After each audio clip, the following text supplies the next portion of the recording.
નમસ્તે મિત્રો। એક વિધવા માતા પોતાના 3 વર્ષના નાનકડા પુત્ર કિશન સાથે જીવનના તોફાનમાંથી પસાર થાય છે। પતિનું અકસ્માતમાં મૃત્યુ થયા પછી તે ફૂલના બાગમાં કામ કરવા જાય છે, જ્યાં બાગના દેખરેખ કરતા એક સાદા માણસ સાથે તેનો પરિચય થાય છે। ધીમે ધીમે બંને વચ્ચે પ્રેમનો સંબંધ ઊભો થાય છે અને તેઓ એક નાનકડા પરિવાર બનાવીને ખુશહાલ જીવન જીવે છે। જામનગર શહેરની બહાર રાજકોટ હાઈવે પાસે એક મોટો ફૂલનો બાગ હતો। નામ હતું મધુર બાગ। આ બાગમાં ગુલાબ, મોગરા, જાજી, સૂરજમુખી અને અનેક બીજા ફૂલોના છોડ હતા। બાગની એક બાજુએ નાનું મકાન હતું, જેમાં બાગના કામદારો રહેતા। અહીં જ રહેવા આવી હતી સ્નેહા। સ્નેહાની ઉંમર હજુ 25-26 વર્ષની જ હશે। તેના ચહેરા પર હજુ યુવાની ચમકતી હતી, પણ આંખોમાં એક ઊંડી ઉદાસી હંમેશા રહેતી। 3 વર્ષ પહેલા તેના પતિનું અનિલનું અકસ્માતમાં મૃત્યુ થયું હતું। અનિલ એક મેકેનિક હતા। એક દિવસ વર્કશોપમાં ટ્રકનું મોટું ટાયર દબાવી રહ્યા હતા ત્યારે ટાયર જેક અચાનક નીચે આવી જાય છે અને ભારે ટાયરની સાથે આયર્ન પાઇપ પણ અનિલ પર પડી ગઈ। તેને તાત્કાલિક હોસ્પિટલમાં લઈ જવામાં આવ્યો, પણ ડોક્ટરે કહ્યું, અફસોસ, ખૂબ મોડું થઈ ગયું। એમને બધા પ્રયત્ન કર્યા પણ એમને બચાવી શક્યા નહીં। એ દિવસે સ્નેહાનું જીવન એકદમ ખાલી થઈ ગયું।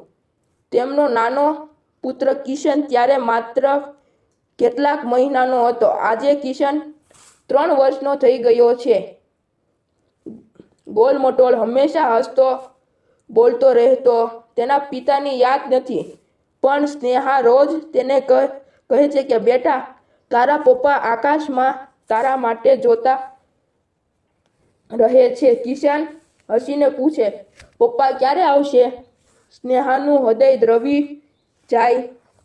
પૈસાની તંગી અને ગામના લોકોની વાતો એ સ્નેહાને જામનગરમાં આવવું પડ્યું। એક નાનું રૂમ ભાડે લીધું। દિવસમાં ઘરે કામ કરતી, પણ કિશનને એકલો મૂકીને જવું પડતું। ત્યાં તેનું મન ભરાઈ જતું। એક દિવસ તે એક આશીર્વાદ આપનાર આંટીએ કહ્યું, સ્નેહા, મધુર બાગમાં કામની જરૂર છે। ફૂલ તોડવાનું, પાણી આપવાનું, બાગની સાફ સફાઈ। તું જા, ત્યાં કિશનને પણ રાખી શકે છે। સ્નેહાએ વિચાર્યું ને બીજા દિવસે બાગમાં પહોંચી ગઈ। બાગના માલિકે તેને જોઈને કહ્યું, ઠીક છે બેટા, કામ શરૂ કરી દે। મહિને 7,000 મળશે અને પાછળ એક નાનું રૂમ છે।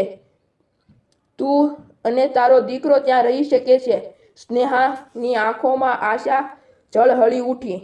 બાગમાં કામ કરતા એક મુખ્ય નોકર હતા। નામ રાહુલ, ઉંમર 30-32ની, લંબાઈ, સાદા, ચહેરા પર હંમેશા શાંત મુસ્કાન। રાહુલ બાગની બધી જવાબદારી સંભાળતા। છોડને પાણી આપવાનું, ખાતર નાખવું, કીડા દૂર કરવા, ફૂલ તોડીને બજારમાં મોકલવા। પહેલા દિવસે જ રાહુલે સ્નેહાને જોઈને કહ્યું, આવો બહેન, આ બાજુ આવો। આ ગુલાબના છોડને પાણી ધીમે ધીમે આપવાનું છે, નહીં તો પાંદડા પીળા પડી જાય। સ્નેહાએ હસીને કહ્યું, ઠીક છે ભાઈ, શીખી લઈશ। કિશન બાગમાં રમતો હતો। રાહુલ તેને જોઈને હસીને કહ્યું, આ તો નાનો રાજકુમાર, આવ બેટા, આ મોગરાનું ફૂલ જો। કિશને રાહુલના હાથ પકડ્યો અને બંને ફૂલો વચ્ચે ફરવા લાગ્યા। સ્નેહા દૂરથી જોઈ રહી હતી। તેના મનમાં એક અજાણ્યો ગમમાવો આવ્યો। ધીમે ધીમે દિવસો વીતતા ગયા। સ્નેહા અને રાહુલ બંને એકબીજાની સાથે વધુ વાત કરતા થયા। કામની વચ્ચે બેસીને ચા પીતા, કિશન હરકતોની વાતો કરતા। રાહુલે એક દિવસ કહ્યું, સ્નેહા, તમે ખૂબ મજબૂત છો, કિશનને એકલો નથી મૂકતા। આટલું બધું સહન કરીને પણ હસો છો? સ્નેહાએ નીચું જોઈને કહ્યું, જીવનમાં બહુ દુઃખ આવ્યા છે રાહુલભાઈ. હવે બસ થોડી શાંતિ જોઈએ છે. રાહુલ ચૂપ રહ્યો. પછી બોલ્યા, મારું પણ જીવન એકલું જ છે. માતા પિતા અને ભાઈ બહેન પણ નથી. આ બાગ જ મારો સંસાર છે. પણ ક્યારેક લાગે છે કે કોઈ તો રહેવું જોઈએ જેને કહી શકાય કે આજે મને થાક લાગ્યો છે. સ્નેહાએ તેની તરફ જોઈને બંનેની નજર એકબીજામાં અટવાઈ ગઈ. એ દિવસથી બંને વચ્ચે એક મીઠો બંધન બંધાવા લાગ્યું. રાહુલ કિશનને રમાડતા, તેના કંધા પર બેસાડીને બાગમાં ફેરવતા. કિશન તેમને ચાચા કહેતા. સ્નેહા રોજ રસોઈ બનાવતી અને રાહુલને પણ બોલાવતી. એ બંને એકબીજાના દુઃખને સમજતા થયા. બંનેને લાગવા લાગ્યું કે જીવનમાં ફરી આશા. અને એક સાંજ જે બાગમાં ગુલાબની મીઠી સુગંધ ફેલાઈ હતી. સૂરજ ડૂબી રહ્યો હતો. કિશન ઊંઘી ગયો હતો. સ્નેહા અને રાહુલ બેસીને વાતો કરી રહ્યા હતા. રાહુલે અચાનક કહ્યું, સ્નેહા, હું તને એક વાત કહું? બોલો. મને તારી સાથે જીવવું છે. કિશન સાથે પણ. અમે ત્રણેય એક નાનો પરિવાર બનાવીએ.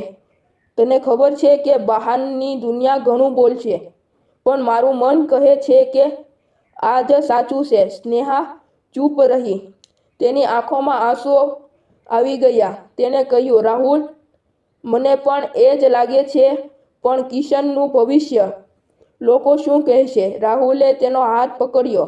કિશનને એક મજબૂત પરિવાર મળશે. એક માં તો છે જ, બીજા પિતા પણ હશે. બાકીનું બધું સમય સાથે બદલાઈ જશે. સ્નેહાએ હકારમાં માથું હલાવ્યું. થોડા દિવસ પછી બંનેએ મોટી વિધિ નહીં, બસ 2-4 નજીકના લોકો, બાગના માલિક અને કિશન.